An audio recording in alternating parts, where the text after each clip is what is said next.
Então, nós vamos continuar o capítulo 11, amar o próximo como a si mesmo. Disse eu que no início o homem não tem senão instintos, e aquele em quem os instintos dominam está mais próximo do ponto de partida que do objetivo. Para avançar em direção ao objetivo, é preciso vencer os instintos em proveito dos sentimentos, quer dizer, aperfeiçoar estes, sufocando os germes latentes da matéria. Os instintos são a germinação e os embriões dos sentimentos. Eles carregam consigo o progresso, como a bolota encerra o carvalho. E os seres menos avançados são aqueles que, não se despojando, senão pouco a pouco de sua crisálida, permanecem escravizados aos instintos. O espírito deve ser cultivado como um campo. Toda a riqueza futura depende do labor presente, e mais do que bens terrestres, levar-vos-á a gloriosa elevação. É então que, compreendendo a lei de amor, que une todos os seres, nela encontrareis as suaves alegrias da alma, que são o prelúdio das alegrias celestes. Depois vamos decorar esse item, né? Bom, mas vamos só pensar aqui uma coisa, que hoje eu voltei justamente para a gente pensar. Quando ele compara esse domínio do instinto, ele fala assim, ó, que ele compara a bolota que encerra o carvalho. Então, se eu disser o seguinte, isso é uma semente, e a semente tem chance de se transformar numa árvore, é uma imagem chocante, vocês vão falar, vai, tranquilo, não é novidade. Está tudo certo? Que uma semente pode se transformar numa árvore. É essa comparação que ele fez com a gente. Então, nós, nessa fase, a gente encerra tudo o que é necessário para que a semente se transforme na árvore. E o carvalho é uma árvore extremamente grande e forte. Então, por mais dificuldades que eu tenha, por mais que eu esteja aprisionada, eu tenho toda a potencialidade de chegar nessa estrutura. Agora vamos pensar na história da semente. Como é que a semente faz para se transformar disso nisso? O que ela precisa? Germinar. O que mais? Alguns cuidados. Alguns cuidados. O que mais? A escola da dona Dalva ficou vaga. Você completar. Ó, o que mais que precisa? Precisa de sol, de água, terreno fértil. O que mais? Vocês estão vendo que a gente ainda está falando de tudo que está de fora da semente. Esforço. Agora, esforço. Porque, gente, será que o que está aqui dentro não vai ter que fazer um movimento para romper e começar a germinar? Se ela tiver no terreno, que ela está ali plantada, aí ela vai ter que ter força para conseguir germinar, ela tem que vencer o terreno e encontrar o meio. Então, o que a gente vai perceber? Que é uma história de esforço, esforço, depois mais esforço e depois mais esforço. Aí, ela vai enfrentar o frio, o vento, a chuva, o sol, a falta de água, o excesso de água e vai ter que ir dando conta. Porque é só a que der conta que transforma em carvalho. A que não der conta, para. Então, mas tudo isso é externo, né? Tudo isso é externo. É o estímulo externo, o interior é a luta sua, né? Então, olha que combinação. Ó, eu dependo de fatores externos que determinam uma coisa no interno para chegar no resultado. Então, quando ele fez a comparação, será que foi por acaso? A gente não tem um monte de estímulo externo que define acontecimentos no meu interno, e dependendo do que eu escolho, eu vou germinar no sentido de conquistar essa situação, ou eu fico ali paradinho, do jeitinho que eu sou. Então, volta um pouquinho, Zé, para mim. Ó, a colocação é assim, ó. Os seres menos avançados são aqueles que, não se despojando, senão pouco a pouco, de sua crisálida, permanecem escravizados aos instintos. Então, é como se fosse isso aqui mesmo, ó. O bonitinho tá aqui dentro. Bonitinho, assim. Só que eu tenho uma crisálida que me envolve. Se não tiver um esforço, mas que ele definiu que pouco a pouco eu vou romper, eu permaneço escravo do meu instinto. Então agora é escolha, porque isso está definido. Eu quero chegar aqui, mas para chegar aqui eu preciso do esforço de ter paciência, de pouco a pouco ir rompendo essa crisálida para que eu possa avançar.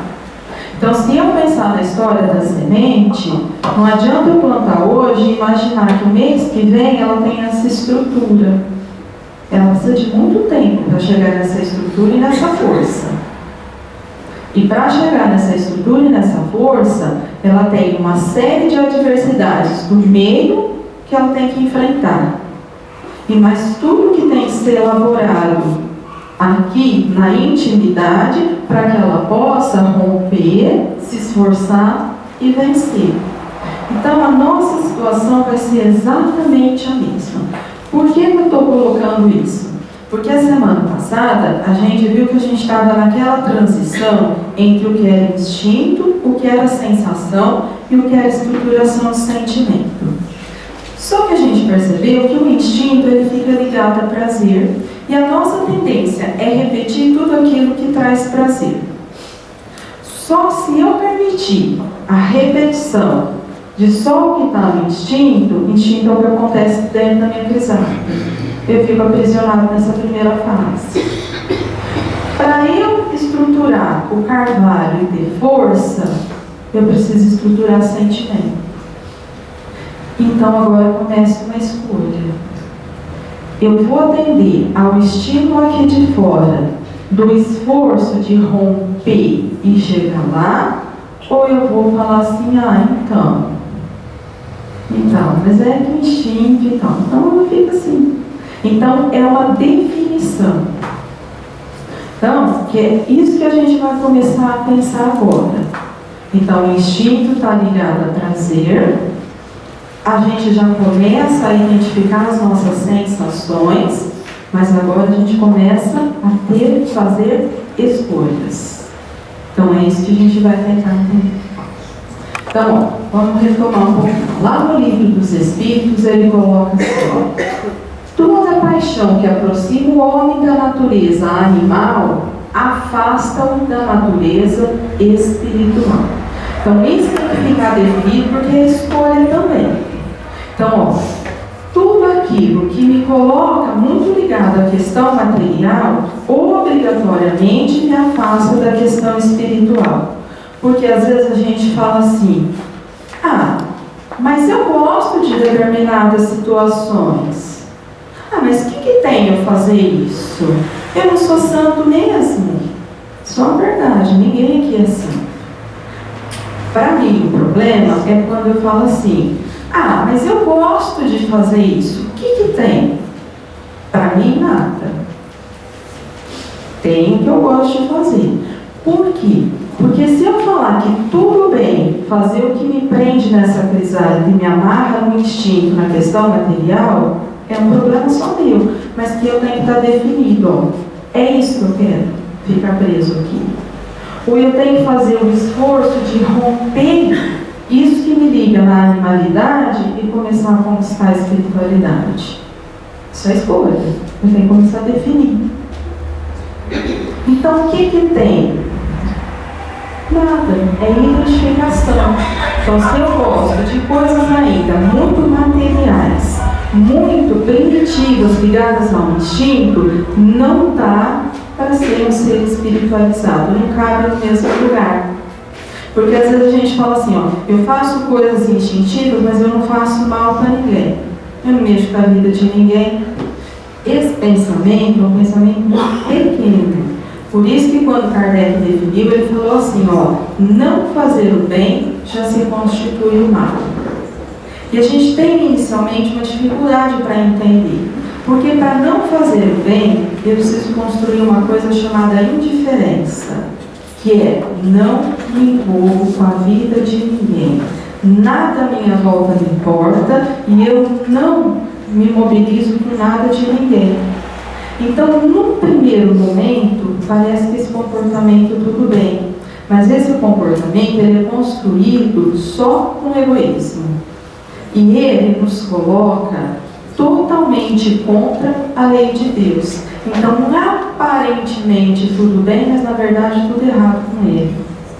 Então, por isso que a gente precisa situar e entender, ó, se eu não estou fazendo bem, já comecei a definir o mal na minha vida. Por quê? Porque eu não estou caminhando no sentido de estruturar. Eu estou aprisionando na crisálida. Eu não me envolvo, eu não dou palpite, eu não me coloco.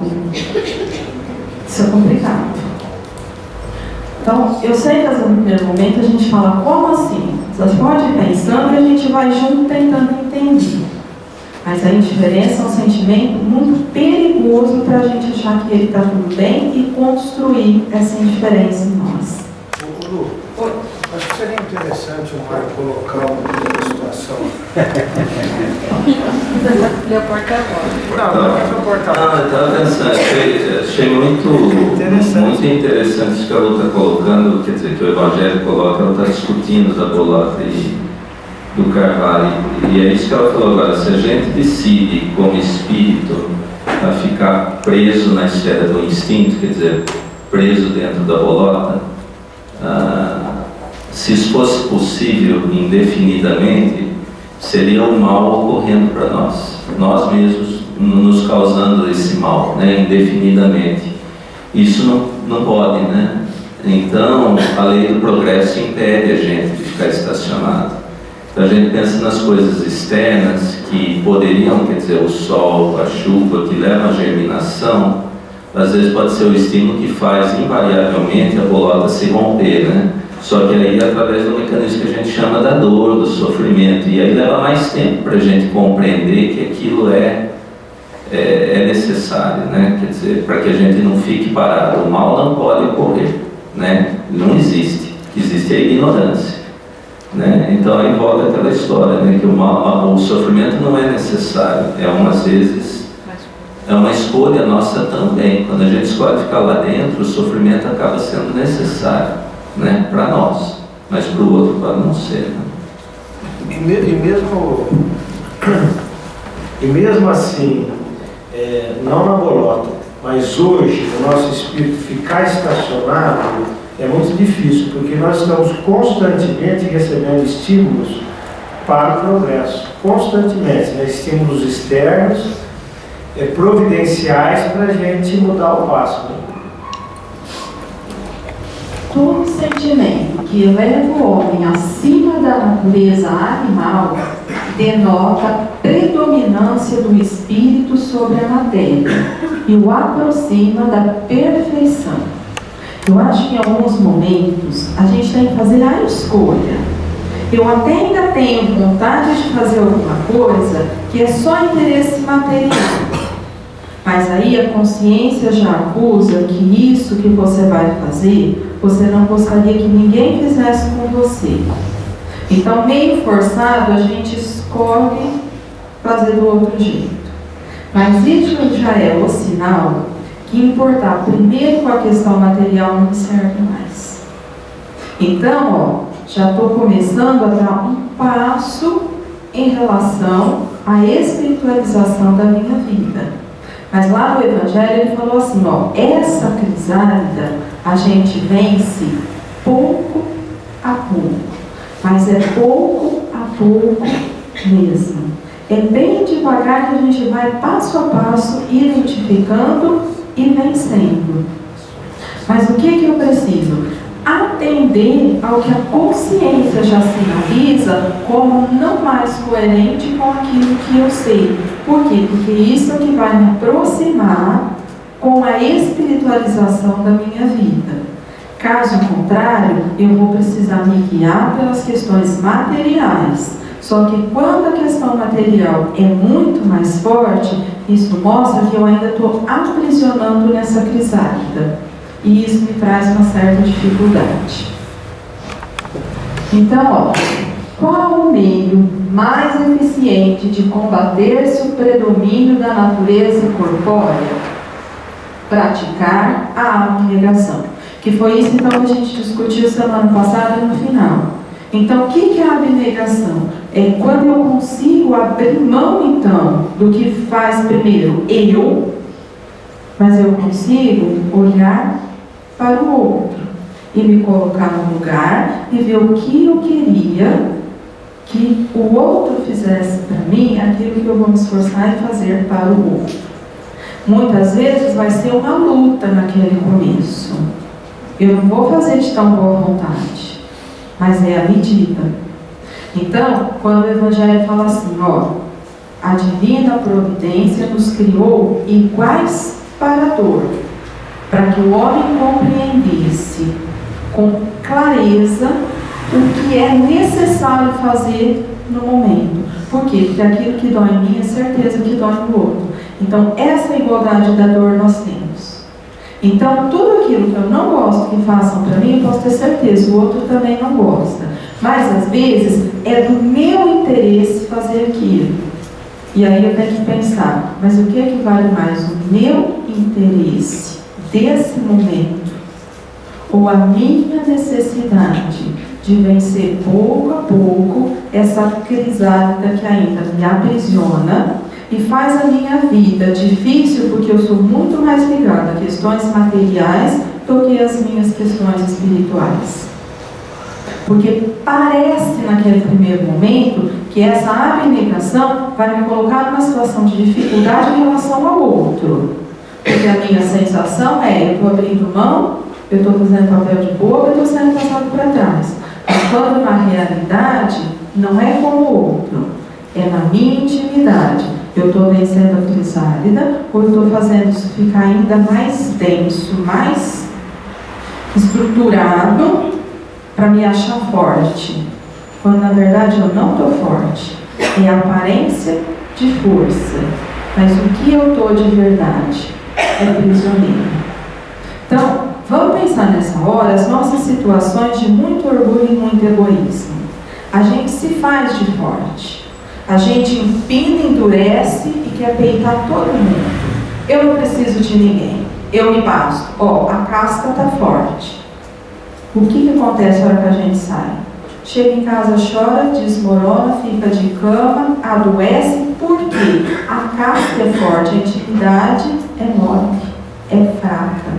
Porque a verdade é, eu preciso do outro, eu não vivo sozinho, é horrível ser isolado de todo mundo, então eu preciso amolecer essa casca de orgulho e egoísmo para que o que tem de bom aqui, que vai fazer com que eu estruture sentimentos, germine e eu me coloque em relação com o próximo, porque sem ele eu não vivo. Só que nesse começo, eu mostrar essa aparente fragilidade, que na verdade isso é força, a gente tem. Então, eu tenho que pensar, porque senão eu acho que eu estou fazendo uma coisa que é força, quando na verdade eu não estou fazendo força, estou fazendo uma coisa extremamente fraca. Que é endurecer por fora e endurecer por dentro. E não dá estrutura para a gente. Quando o homem crê que não pode vencer as suas paixões, é que seu espírito se compraz nelas, em consequência de sua inferioridade. Então, isso que a gente falou. Aqui tem muito prazer ligado ao instinto. Então, às vezes, a gente fala assim, eu acho até legal, né? Mas eu não consigo fazer isso. Nossa, eu acho tão bonito, né? A pessoa que consegue perdoar, mas eu não dou conta de fazer isso. Então, o que ele está ensinando aqui? A verdade não é essa. Não é que eu não sou capaz de vencer. É que eu ainda tenho prazer em ficar assim.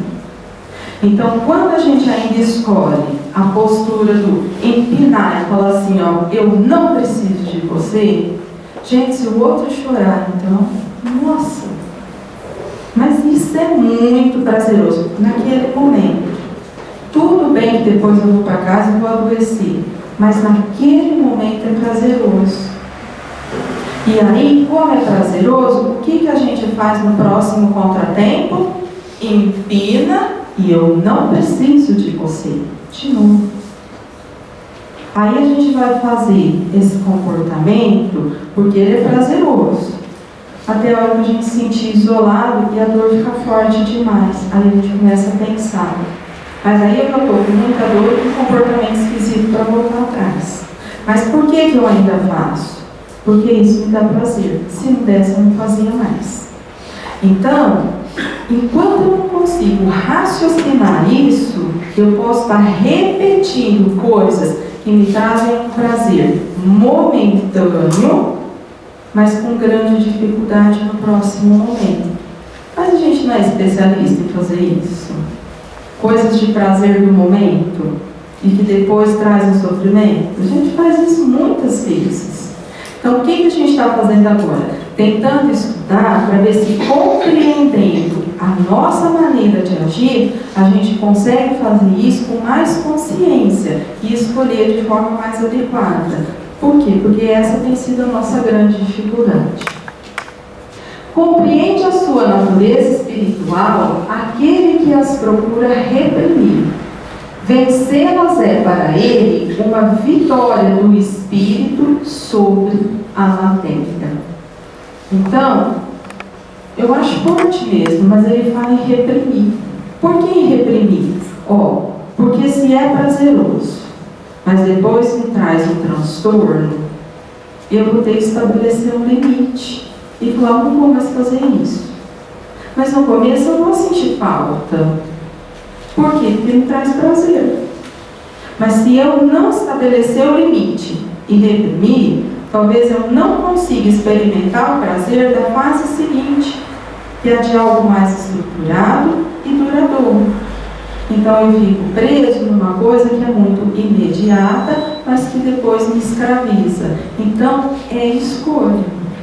E se não for consciente, raciocinado, eu vou insistir naquilo que eu conheço, mas que depois traz o sofrimento. Então, quantas vezes a gente faz uma coisa e fala assim, eu jurei que eu não fazia mais isso. Aí daí um pouquinho a gente fala, mas eu jurei que eu não fazia mais isso. E aí eu me arrependo, mas lá na hora, se eu pensar bem, eu até gostei de fazer.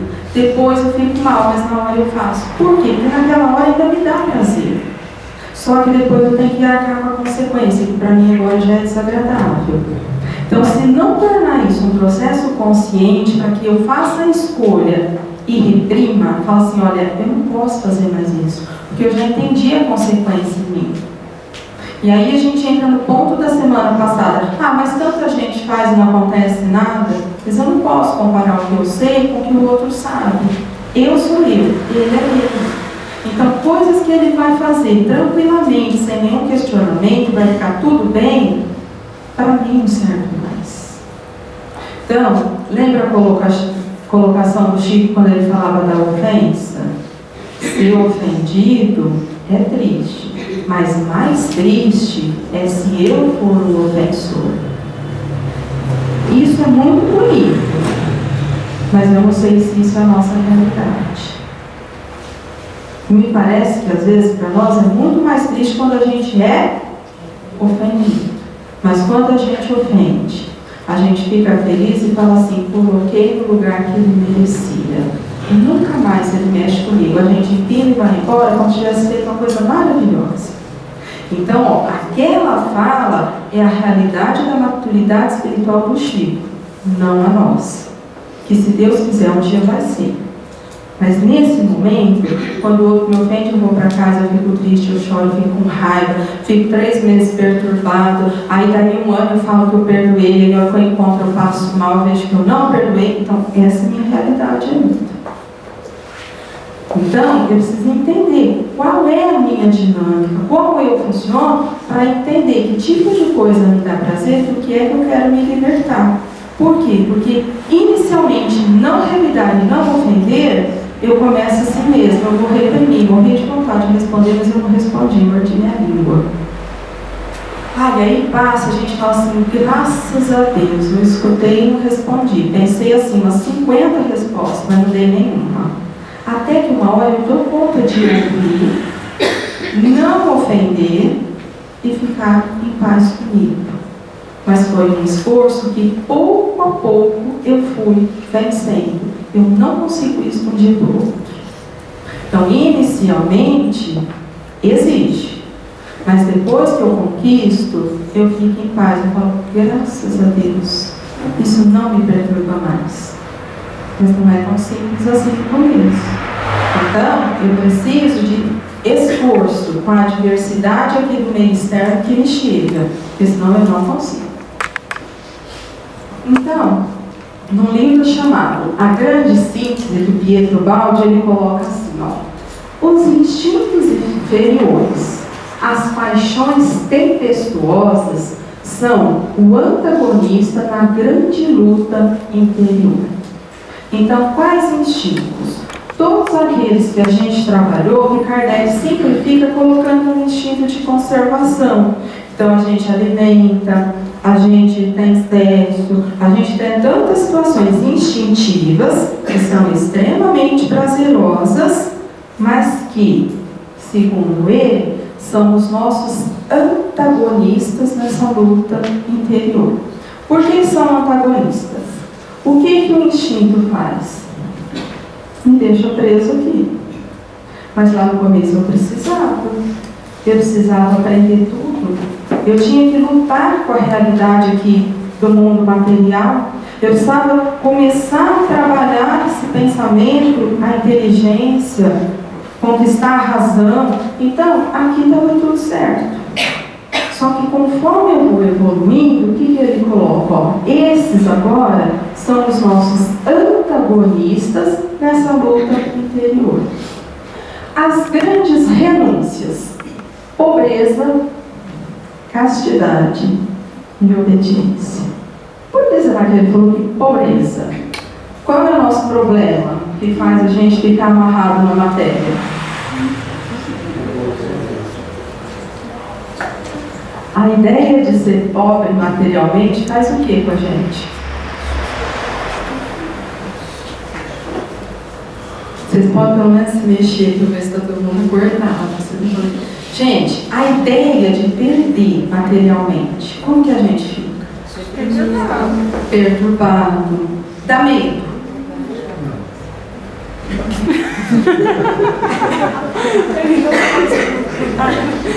Evoluidíssimos, meu marido. Então, entendendo tudo. Então, para a gente ver o tumulto que acontece com essas coisas que ele coloca: pobreza, castidade, é outro desafio, e obediência. Gente, o que obediência pede de nós? Como é que um espírito que não é humilde consegue ser obediente? Então ele faz essa colocação, a gente vê os 3. São os decisivos embates dos quais a animalidade sai desfalecida, mas que convém lembrar, só poderão ter valor quando se souber ao mesmo tempo reconstruir, substituindo aqueles instintos e paixões por mais altas qualidades, amores, domínios e paixões mais espirituais. Então, por isso que a colocação do Evangelho é: eu tenho que vencer a crisálida pouco a pouco. Não é assim, sai e já está estruturado. Porque é o que ele falou, eu vou submeter algumas situações, mas eu abro mão desse prazer aqui porque eu experimentei esse e esse agora me abastece. Porque se eu não achar o próximo, eu não dou conta de abrir mão desse. Então, é um processo. De outro modo, o ser perder-se-á no vácuo de uma infrutífera asfixia. Se ao ser se põe uma morte no nível animalidade, deveis oferecer um renascimento no nível espiritualidade. As paixões são grandes forças que não deveis tentar destruir, mas utilizá-las e elevá-las, porque na evolução tudo procede por continuidade. Santo Agostinho falava assim, eu sou apaixonado pelo amor, mas pelo amor ao próximo. Então, o que ele fez com a paixão aqui do começo? Ele transforma em dedicação ao outro. Então, essa dedicação que ele tinha fazia todo o prazer da vida dele. Por isso que eles são felizes, porque eles têm o prazer, mas o prazer de se dedicar ao amor ao próximo. Agora, se eu não dou conta desse, eu ainda não consigo abrir mão desse aqui. Então, o que ele está falando? Só reprimir não adianta. Eu tenho que fazer uma transição. Então, eu estou abrindo mão aqui, porque eu já conquistei aqui. Então, que penso ser o nosso problema? É quando a gente se contenta e diz assim, então, eu até entendi esse negócio aí do perdão, mas eu gosto tanto de fazer as coisas que eu faço. Então, quando eu estou falando assim, eu já tenho capacidade para fazer diferente, mas eu não quero. Tudo bem. Então eu não quero. Então eu vou ficar fazendo aqui onde me aprisiona. Só que aí lembra quando o Mário falou assim, então, mas aí Deus é bom.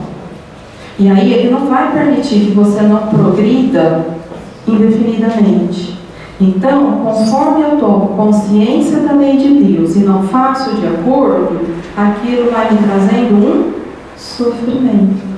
E aí eu não consigo mais ficar daquele jeito. Por quê? Porque eu não fiz porque eu queria, agora eu vou fazer porque eu estou sofrendo. Porque eu não aguento mais fazer isso e ficar nessa situação. Então, é uma opção. Eu posso fazer por minha escolha ou esperar a dor apertar tanto até que obrigatoriamente eu tenha que fazer. Mas aí eu tenho que saber o que eu quero. Por isso que a gente precisa entender, então está ligado ao prazer? Está ligado ao prazer. Eu tenho como viver sem prazer? Não, eu não tenho como viver sem prazer. Então o que eu vou ter que questionar? Qual é o tipo de prazer que compõe o estímulo da minha vida? Se eu não entender isso, eu não consigo fazer transição. Então, quando a Célia veio falar esse começo de sentimento, lembra que ela falou assim, o prazer do chefe de família que trabalha o dia todo e consegue chegar em casa e falar assim, olha, eu sou o chefe dessa família e o meu trabalho é capaz de sustentar para que eles tenham conta de continuar aquilo que está programado. Para um espírito lúcido e compromissado, isso traz prazer. Ele fica tranquilo. Vamos combinar. A gente valoriza esse prazer.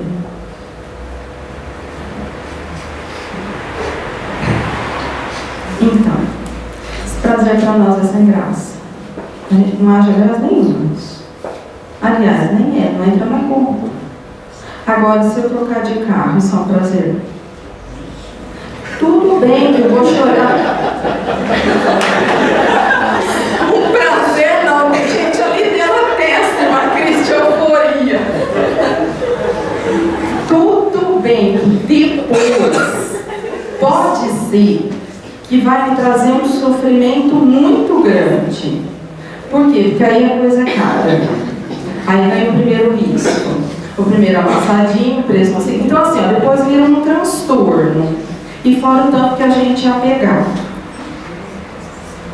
Então, era uma coisa que foi um prazer, mas virou um sofrimento. Mas por que será que esse prazer me chama muito mais a atenção que o outro? De dar conta de fazer aquilo que eu vim. Então, às vezes, a gente fala assim, ó, a gente sai, a gente vê um monte de problema. Ah, mas e daí que o céu está azul? E daí que tem sol? E daí que eu respiro? Isso para mim, gente, é um detalhe. Que graça tem isso? A gente só entende que isso pode ser uma coisa prazerosa, a ponto de nos ligar em gratidão mais alto, quando a gente conversa com alguém que não tem essa possibilidade. Aí a gente fala, você sabe que eu nunca pensei que eu respiro direito, não tem nenhum limite? Eu nunca tinha pensado nisso. Porque isso para mim não tem graça, gente. Agora, fala assim, vamos lá comprar uma roupa nova, que está mega na moda. Nossa, a gente vai... até parte a graça. Então, o meu prazer é mais espiritual ou mais material? Quanto mais material, significa que eu estou mais no começo ou mais lá na espiritualização? Essa é a nossa incoerência. O meu prazer é material. Aí eu olho a catástrofe do mundo e eu falo assim, ai, eu não sei porque eu vivo nesse mundo, eu sou tão sensível. Ai, me comove tanto ver a dor dos outros que eu não gosto nem de olhar. Como assim? Eu não gosto nem de olhar, posso chamar isso aqui de indiferença. Eu estou só avisando, me incomoda tanto que eu não me envolvo. Só que a hora que eu estou contando a minha história, eu estou definindo para vocês, os meus prazeres são todos materiais. Eu adoro em festa. Não porque eu estou preocupada com o aniversariante, mas porque eu vou comer coisa boa. Uai, por que eu gosto? De prazer. Mas qual prazer?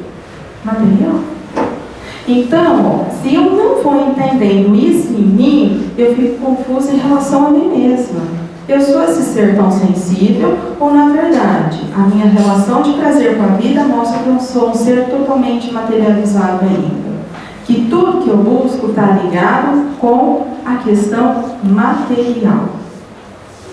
Porque é assim que a gente vai entendendo em que patamar evolutivo que eu estou. Mas quando um pai recebe um presente do filho, não tem uma coisa misturada nisso? Então, você precisa ver assim, se é qualquer presente que te agrada ou se é determinado presente com tal valor que te agrada. Eu falo, o filho dá um presente do pai e ver a alegria. O filho ver a alegria do pai por aquele presente. Isso não também já tem ali um pouco? Tem, mas aí o que está em jogo não é o presente, é o sentimento, a demonstração de afeto. Então, mas o que eu quero dizer é assim, mesmo que tudo isso que você está colocando, que tudo isso que você está colocando, sem sombra de dúvida, é verdadeiro. Mas que às vezes a gente, no nosso dia a dia, acontece isso, de você, através de uma coisa material, quando você dá um presente para alguém muito querido, e você vê a alegria dessa pessoa, você sente felicidade, amor, e até o Mário estava colocando aqui, que é o amor que existe dentro da gente para dar. Não é o amor perfeito, mas é o que eu consigo fazer e é o amor que eu consigo dar. Então, eu entendo que há também, não na intensidade transformadora, não numa intensidade que precisaria ser, mas eu acho que começa por aí, que é a terra, o sol e a água na bolota. Né? São os instintos. Que sim. Assim como assim, ó, a música, ela traz um certo prazer pra gente. Ela traz uma euforia.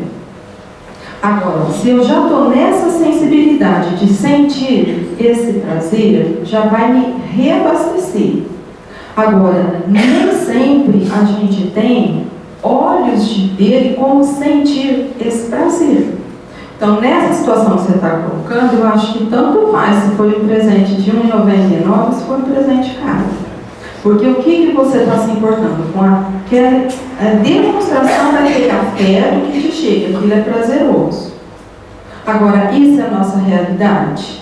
Às vezes a gente fala, tanto faz se eu ganhar um colar de ouro ou um bombonzinho. Dá um bombonzinho, 50 centavos e vê o que acontece. A gente faz aquela cara assim, ó. Obrigada. Então, eu preciso saber qual é aquele prazer e que prazer que me estimula, me abastece e qual não. Porque o fato é, se o prazer não me abastece, então assim, ó, essa troca afetiva que a gente tem com amigos, com parentes, não me abastece, eu vou precisando buscar prazer cada vez mais forte, estímulos cada vez mais intensos. Só que quanto mais forte, mais intenso, o que a gente faz? A gente aprisiona mais na crisálida e amarra mais no instinto. Então, hoje é desconhecido nosso o que acontece em relação ao sexo. Gente, tem hora que eu escuto umas coisas que eu falo, Senhor, como é que faz esse negócio? Mas por quê? Porque precisa ficar forte e intenso. Por quê? Porque não tem graça mais. O que estimula? Ficou fraco? Eu preciso de uma coisa mais forte. Então, a gente vê que a coisa vai requintando também no sentido do que se bebe e do que se consome. Por quê? O uísque só não dá certo, tem que misturar com energético, que vai dar pane no sistema. Por quê? Porque eu tenho que sentir alguma coisa, eu não sinto mais. No comum eu não sou capaz, eu preciso de uma coisa mais forte. Por quê? Porque para mim agora, prazer não é essa coisa que traz equilíbrio e reabastece. Tem uma coisa que me excita e me deixa eufórica. Tem que ser muito, senão eu não registro mais. E o que eu estou fazendo com isso? Aprisionando. Mas aprisionando onde? Aqui nesse começo. Isso aprisiona? Muito. Agora eu posso falar assim, ó, esse prisioneiro, ele é desprovido da compreensão do que é espiritual. Então ele não tem como fazer transição. Mentira, às vezes conhece mais que a gente. Só que está aprisionado aqui. Então, aí que o Evangelho fala, vai ter uma hora que eu tenho que reprimir. Falar, ó, isso não dá mais certo, eu não vou fazer, eu tenho que fazer o outro. Mas só que se eu não colocar o outro no lugar, eu não faço. Não faço. Então é assim, ó, sem prazer não dá para ficar. Mas se eu não for substituindo de forma consciente, eu também não vou fazer. Então, olha que esforço que começa agora. Só que tudo num processo consciente. Eu tenho que escolher a troca. E definir a fazer a outra, porque senão eu não dou conta. E sem prazer, a gente entra em sofrimento. A gente não dá conta de permanecer. Bom. Ele quer que eu fale algo? Tá. Uma coisa que também foi desse exemplo que você discutiu aí da bolota do Carvalho, eu acho que toda essa discussão, né, do instinto, do prazer, da desmaterialização da nossa vida, esse é o assunto ideal que a gente chama de sala de reflexão, porque isso é muito íntimo de cada um. Como é que você vai analisar os estímulos que a gente tem na nossa vida? A gente tem similitudes, né, de necessidades e de dificuldades, mas cada um tem o seu planejamento e a sua coisa muito específica, né? E isso você precisa, você e seu amigo espiritual e os amigos espirituais para te mostrar que é um campo vasto para uma reflexão nisso, né? Quais escolhas eu estou fazendo, se eu estou ficando preso à bolota ou não, se eu consigo ver as intempéries da vida como um estímulo ao progresso do meu espírito, se ainda estou na fase do achar ruim, de me revoltar, né? E é assim que funciona a coisa, porque a gente já tem falado isso, né? Nós não somos acostumados a pensar nesses termos, né? E o que me levou a outra coisa que estava falando com o Edão, é isso, também do jeito que você colocou, me levou a pensar um pouquinho diferente no ama teu próximo como a ti mesmo. Porque ele não descreveu que nível evolutivo é isso. É isso que a gente está. É uma coisa que funciona desde o espírito com muito pouco ganho. Porque se ele está muito no instintivo, qualquer coisa que ele faça, ó, isso me dá muito prazer, tá bom, mas eu quero que o outro sinta esse prazer, pronto, ele já saiu dele. É a negação que o livro dos Espíritos coloca. Então ele colocou nessa frase, independente do nível evolutivo, se você fizer com o outro que você gosta para você, todo esse prazer que você deriva, não faça para o outro. Você já deixou de ser tão materializado, né? Então é uma outra maneira, assim, com outras palavras, de entender isso. Depender do prazer, não é? O que você coloca vai depender do prazer. Se eu tenho uma viciação, eu tenho um prazer na minha viciação, eu quero que o outro também venha para a viciação. Então, mas a viciação é a consequência da minha busca do prazer. Se for o prazer que eu quero me sentir bem e eu proporcionar isso para o outro, eu não estou falando do meio pelo qual, né, que eu causo bem-estar no outro, mas é o bem-estar que é consequência, né? A droga causa um prazer? Deve causar, porque muita gente gosta. Eu não estou falando, tá bom, então eu vou oferecer droga para o outro, mas a sensação de prazer que eu tenho, se eu sair de mim e querer que o outro sinta, né, não vai ser nos meus termos. Eu entendi o que a senhora quer dizer, mas o que eu quis dizer é uma interpretação quando ele disse, olha, ama o teu próximo, porque há quem diga que se a gente pode pensar como é que ele analisou, foi o seguinte: como é que eu vou explicar para espíritos ainda com tantas dificuldades qual é o caminho da espiritualização? Há quem diga que ele trabalhou justamente com o que tem mais difícil em nós, que é o egoísmo. Então ele pegou, o amor que você sente por você, usa com o outro.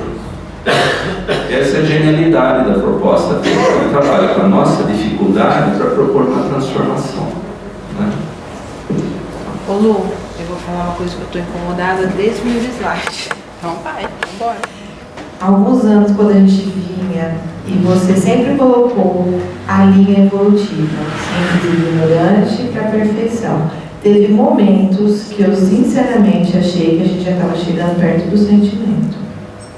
E hoje eu percebo que a gente ainda não está chegando nem na sensação.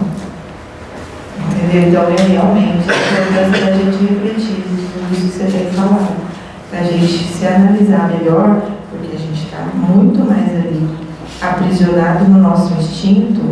De vez em quando a gente vai lá no banquinho da sensação e emoção, mas a gente está bem distante de entender o que é sentimento ainda.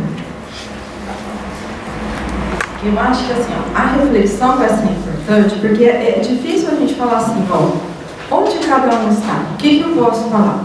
Que conforme eu vou falando para vocês, que eu percebo que os meus prazeres são muito ligados ainda às questões materiais. Em algumas situações, eu sou capaz de fazer o que ele sugere da abnegação. Ó, eu quero isso, mas isso não é bom. Então, eu abro mão e não faço. Mas que esses estímulos materiais ainda são prazerosos, são. Então, essa é a minha realidade. E cada um tem que definir a sua. Por quê? Porque se comer determinadas coisas para mim é extremamente prazeroso, se ter a roupa tal, o carro tal, a conquista tal, isso é prazeroso, eu preciso compreender onde é que está o meu prazer ligado aqui, porque isso é pessoal. E aí cada um tem que fazer a análise.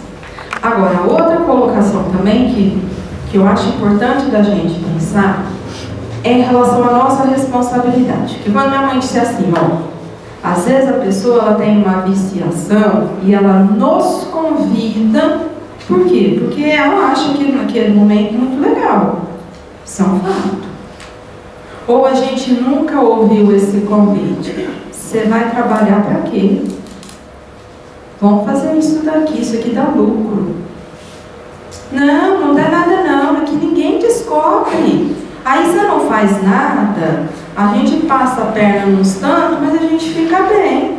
Olha que prazeroso, a gente vai ficar poderoso, rico e não vai trabalhar. Então, às vezes a pessoa convida e esse convite ele faz para o melhor amigo. Só que aí eu tenho que pensar. É um convite ao prazer, é um convite ao prazer. Só que quem vai fazer sou eu. Ele responde pelo convite e eu respondo por ter aceitado o convite. Aí cada um na sua maturidade e na sua responsabilidade. Esse é o fato. Então, que a gente recebe muito convite para prazeres muito instantâneos, mas que vão gerar um problema para tantos outros, isso é fato. Mas cada um tem que pensar aquilo que faz. Porque o que eu fizer para alguém é um problema só meu. Não adianta depois eu chegar aqui e falar assim, então, mas eu fiz, mas foi ele que mandou. Ué, mas ele mandou, eu obedeci por quê? Por que eu não obedeci o outro que me chamou para fazer o bem? Ah, mas é que aí eu não estava com vontade. Ah, não, então você não estava com vontade? Então, o que convida para uma coisa séria eu não quero, o que convida para uma coisa fácil eu quero. Então aí começa, ó, entra a minha tendência, a minha dificuldade, o que é a tal da porta larga. Então o outro vai responder pelo convite, mas eu vou responder por aquilo que eu aceitei. Mas se eu aceitei é porque para mim também é prazeroso. Porque se alguém chega e fala assim, ó, vamos enganar, a gente faz assim, ó, porque aí a gente enriquece. Então, se eu já tenho isso comigo, que isso é desonesto, que isso dói, eu não faço de jeito nenhum. Eu não faço isso. Mas se eu aceito, é porque para mim é prazeroso. Então, vamos combinar aqui entre nós. A desculpa, assim, ó, mas fazer o que, gente? É um sistema. Quando eu entrei lá, todo mundo fazia. Como que eu não ia fazer? Cola para vocês essa desculpa? Não cola. Como você ia fazer? Não fizesse. Então, mas eu fiz porque já viu, né? Senão ia ficar fora do tom. Todo mundo lá fazia, aceitava. Então, se todo mundo aceita, se todo mundo faz, todo mundo é desonesto, então eu sou por quê? Porque eu tenho prazer com isso também. Porque se eu não sou, eu não fico nesse meio, eu peço para sair. Porque o fato de ter que enganar, fazer mal para os outros, ludibriar, me traz um grande sofrimento, então eu vou embora. Então, senão a gente vai sempre também tentar responsabilizar alguém pela minha insistência no meu aprisionamento.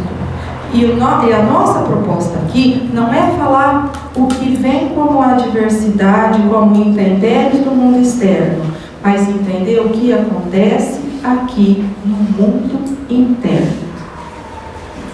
Então, outro dia a gente estava lá no Kardec conversando, ó, gente, quem é que cai no golpe do bilhete premiado?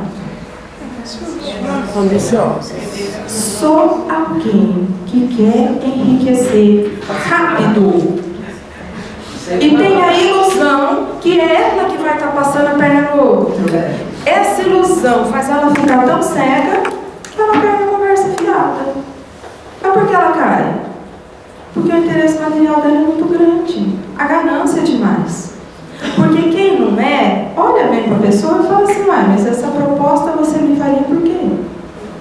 Se você tem tudo isso, por que eu veio para você? Então, quer dizer, você para e vai, e aí você não cai. Só que aí na sequência, como que é a desculpa do golpe? Eu acho que a pessoa me hipnotizou. Porque me deu um negócio que ela fez de mim o que quis. Então, gente, pelo amor de Deus. É que nem vendedor que faz você comprar o carro X por não sei quanto de juro. Pô, mas aquele cara tem um poder de venda. Tem um poder de venda, mané? Você que não tem o poder de compra e acha que tem. Por favor. O pior de tudo, segundo André Luiz, o mecanismo da mediunidade, ele hipnotizou mesmo, né? Só que é uma mente, quem é hipnotizado geralmente é uma mente menos preparada, entendeu? Que ele diz isso, ele fala, você lança um pensamento, que o hipnotizador está discutindo os capítulos assim, fala que o hipnotizador numa plateia fala, olha, todo mundo faz silêncio, pensa nisso, observa, ele está analisando quem responde a sua sugestão mental. Então o vendedor, ele faz isso, e quem responde acaba comprando, né? Porque entrou em sintonia com ele. Então, o que a gente precisa entender é que todos esses estímulos do meio externo, eles vão encontrar ressonância na nossa intimidade. Então, essas histórias vão contar, na verdade, quais são as nossas tendências, as nossas dificuldades. Ó, tudo bem, aconteceu. Eu aprendi alguma coisa sobre quem eu sou. Tá, e agora o que eu vou fazer que eu sei? Então eu ficar falando assim, ó, o outro eu já entendi o que ele faz. Mas e eu? Qual a minha parte?